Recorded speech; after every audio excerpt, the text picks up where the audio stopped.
PUC ಮುಗಿತು ಮುಂದೆ ಏನು ಮಾಡೋದು ಅನ್ನೋ ಟೆನ್ಷನ್ನ.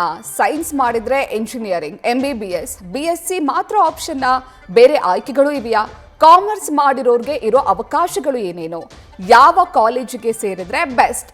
ನಮ್ಮ ಬಜೆಟ್ನಲ್ಲಿ ಯಾವ ಕಾಲೇಜು ನಮಗೆ ಸೂಕ್ತ? ಇದು ಕೇವಲ PU ಮುಗಿಸಿರುವ ವಿದ್ಯಾರ್ಥಿಗಳ ಪ್ರಶ್ನೆಗಳಷ್ಟೇ ಅಲ್ಲ, ಅವರ ಪೋಷಕರದ್ದು ಕೂಡ. ಇಂತಹ ಎಲ್ಲಾ ಪ್ರಶ್ನೆಗಳಿಗೂ ಉತ್ತರ ನಿಮ್ಮ ನ್ಯೂಸ್ ಫಸ್ಟ್ ಆಯೋಜಿಸಿರುವಂತಹ ಎಜುಕೇಷನ್ ಎಕ್ಸ್ಪೋ ಜ್ಞಾನ ಸಂಗಮ. ಬೆಣ್ಣೆ ನಗರಿ, ಮ್ಯಾಂಚೆಸ್ಟರ್ ಕ್ಯಾಪಿಟಲ್ ಅಂತ ಕರೆಸಿಕೊಂಡಿರುವಂತಹ ದಾವಣಗೆರೆಯ PB ರಸ್ತೆಯ ಬಳಿ ಇರುವ ರೇಣುಕಾ ಮಂದಿರದಲ್ಲಿ ಇವತ್ತು ಕೊನೆಯ ದಿನದ ಜ್ಞಾನ ಸಂಗಮ ಕಾರ್ಯಕ್ರಮ ನಡೀತಾ ಇದೆ.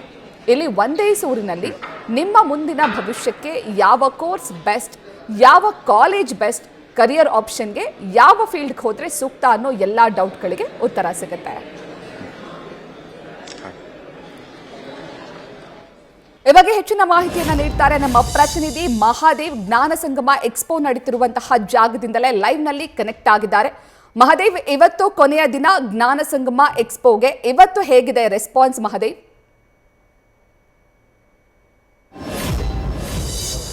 ಪ್ರತೀಕ್ಷಾ, ಏನು ನ್ಯೂಸ್ ಫಸ್ಟ್ 2 ದಿನಗಳ ಕಾಲ ಒಂದು ಎಜುಕೇಶನ್ ಅನ್ನ ಎಕ್ಸ್ಪೋ ಅನ್ನ ಹಮ್ಮಿಕೊಂಡಿತ್ತು. ಅದಕ್ಕೆ ಒಂದು ಒಳ್ಳೆ ರೆಸ್ಪಾನ್ಸ್ ಸಿಗ್ತಾ ಇದೆ ಅಂತಾನೆ ಹೇಳಬಹುದು. ನಿನ್ನೆ ಕೂಡ ಸಾಕಷ್ಟು ವಿದ್ಯಾರ್ಥಿಗಳು, ಪೋಷಕರು ಬಂದು ಏನೆಲ್ಲ ಪ್ರತಿಷ್ಠಿತ ಕಾಲೇಜುಗಳಿದೆ, ಏನೆಲ್ಲ ಕೋರ್ಸ್ಗಳಿದೆ, ಯಾವ ಕೋರ್ಸ್ ಬೆಸ್ಟ್ ಅನ್ನೋದ್ರ ಬಗ್ಗೆ ಸಾಕಷ್ಟು ಮಾಹಿತಿಯನ್ನು ಪಡೆಯುವಂತಹ ಕೆಲಸವನ್ನ ಮಾಡ್ತಾ ಇದ್ರು. ಅದೇ ರೀತಿ ಸಂಡೇ ಆಗಿರೋದ್ರಿಂದ ಪೋಷಕರು ಕೆಲವೊಂದಿಷ್ಟು ಕೆಲಸ ಕಾರ್ಯಗಳಿಗೆ ಹೋಗಿರ್ತಾರಲ್ಲ, ಆ ಪೋಷಕರು ಇವತ್ತು ತಮ್ಮ ಮಕ್ಕಳನ್ನ ಇವತ್ತು ಕರೆದುಕೊಂಡು ನೇರವಾಗಿ ಈ ಎಕ್ಸ್ಪೋ ಕಾರ್ಯಕ್ರಮಕ್ಕೆ ಬಂದಿರುವಂತದ್ದು. ತಮಗೆ ಬೇಕಾದಂತ ಕೋರ್ಸ್ನ ಮಾಹಿತಿ, ಯಾವ ಕಾಲೇಜು ಬೆಸ್ಟ್, ಯಾವ ಕಾಲೇಜಿನಲ್ಲಿ ಮಕ್ಕಳು ಓದಿದ್ರೆ ಚೆನ್ನಾಗಿರುತ್ತೆ ಅನ್ನೋದ್ರ ಬಗ್ಗೆ ಎಲ್ಲ ರೀತಿಯಂತ ಆಯಾ ಸ್ಟಾಲ್ಗೆ ಹೋಗಿ ಮಾಹಿತಿಯನ್ನ ಪಡೆಯುವಂತ ಕೆಲಸವನ್ನು ಮಾಡ್ತಾ ಇದ್ದಾರೆ.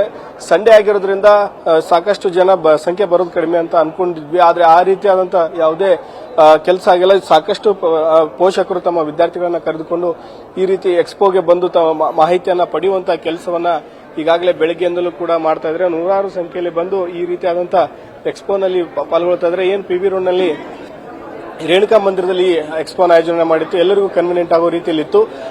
ಅದನ್ನ ಗಮನಿಸಿ ಕೇವಲ ನಾವು ಜಿಲ್ಲೆಯಿಂದ ಅಷ್ಟೇ ವಿದ್ಯಾರ್ಥಿಗಳು ಬರ್ತಾರೆ ಅಂತ ಅಂದ್ಕೊಂಡಿದ್ವಿ. ಆದ್ರೆ ಬೇರೆ ಬೇರೆ ಜಿಲ್ಲೆಗಳಿಂದಲೂ ಕೂಡ ಬಂದಿದ್ರೆ. ವಿಜಯನಗರ, ವಿಜಯಪುರ, ಮತ್ತೆ ಹಾವೇರಿ, ಚಿತ್ರದುರ್ಗದಿಂದಲೂ ಕೂಡ ಪೋಷಕರು ಮತ್ತು ಅವರ ಮಕ್ಕಳನ್ನ ಕರೆತಂದು, ಕೊಪ್ಪಳ ಡಿಸ್ಟಿಕ್ ನಿಂದ ಕೂಡ ಪೋಷಕರು ಅವರ ಮಕ್ಕಳನ್ನ ಕರೆತಂದು ಇಲ್ಲಿ ಮಾಹಿತಿಯನ್ನು ಪಡೆಯುವಂತ ಕೆಲಸವನ್ನ ಮಾಡಿದ್ರು. ಗ್ರಾಮೀಣ ವಿದ್ಯಾರ್ಥಿಗಳಿಗೆ ನಾವು ಸಾಕಷ್ಟು ಅಂದ್ರೆ CET ಆಗಿರ್ಬೋದು, ನೀಟಲ್ಲಿ ಹೆಚ್ಚಿನ ಅಂಕ ಸಾಧನೆ ಮಾಡೋಕ್ಕೆ ಸಾಧ್ಯ ಆಗಿಲ್ಲ. ಯಾಕಂದ್ರೆ ನಮ್ಗೆ ಆ ರೀತಿ ಅಂತ ಯಾವುದೇ ಕೋಚಿಂಗ್ ಕೂಡ ನಮಗೆ ಇರಲಿಲ್ಲ. ಹೀಗಾಗಿ ಹೆಚ್ಚಿನ ಅಂಕವನ್ನ ಪಡೆದು ನಮಗೆ ಗೌರ್ಮೆಂಟ್ ಸೀಟ್ ಅನ್ನು ಏನ್ ಪಡಿಬೇಕಂತಿದ್ವಿ ಆ ರೀತಿ ಕೆಲಸ ಆಗಿಲ್ಲ. ಹೀಗಾಗಿ ನಮಗೆ ಯಾವ ಕೋರ್ಸ್ ಬೆಸ್ಟ್, ಯಾವ ಕಾಲೇಜ್ ಬೆಸ್ಟ್, ಯಾವ ರೀತಿಯಾದಂತಹ ಶುಲ್ಕ ವಿನಾಯಿತಿ ಕೂಡ ಇರೋದ್ರಿಂದ ಬಂದು ಅವರು ಅದರ ಮಾಹಿತಿಯನ್ನ ಪಡೆಯುವಂತ ಕೆಲಸವನ್ನ ಮಾಡ್ತಾ ಇದ್ರು. ಗ್ರಾಮೀಣ ಪ್ರತಿಭೆಗೆ ಕೂಡ ಇದು ಒಂದು ಒಳ್ಳೆ ವೇದಿಕೆ ಅಂತ ಹೇಳಿ ಪೋಷಕರು ಒಂದು ಹರ್ಷವನ್ನ ವ್ಯಕ್ತಪಡಿಸ್ತಾ ಇದ್ರು. ವಿದ್ಯಾರ್ಥಿಗಳು ಕೂಡ ನಮಗೆ ಸಾಕಷ್ಟು ಮಾಹಿತಿ ಈ ಎಕ್ಸ್ಪೋದಿಂದ ಸಿಕ್ತು ಅಂತ ಹೇಳಿ ತಮ್ಮದೇ ಆದಂತ ಅಭಿಪ್ರಾಯವನ್ನು ವ್ಯಕ್ತಪಡಿಸ್ತಾ ಇದ್ರು. ಈಗ ಬೆಳಗ್ಗೆಯಿಂದ 9 ಗಂಟೆಯಿಂದ ಸ್ಟಾರ್ಟ್ ಆಗಿರುವಂತಹ ಎಕ್ಸ್ಪೋ ಸಾಯಂಕಾಲ 6 ಗಂಟೆ ತನಕ ಇರುತ್ತೆ. ಇನ್ನೂ ಬರದೇ ಇರುವಂತಹ ಪೋಷಕರಾಗಿರ್ಬೋದು, ಮಕ್ಕಳಾಗಿರ್ಬೋದು, ಮತ್ತೆ ಬಂದು ಹೆಚ್ಚಿನ ಮಾಹಿತಿಯನ್ನ ಪಡೆದುಕೊಳ್ಳಿ ಇನ್ನೂ ಕಾಲಾವಕಾಶ ಇದೆ.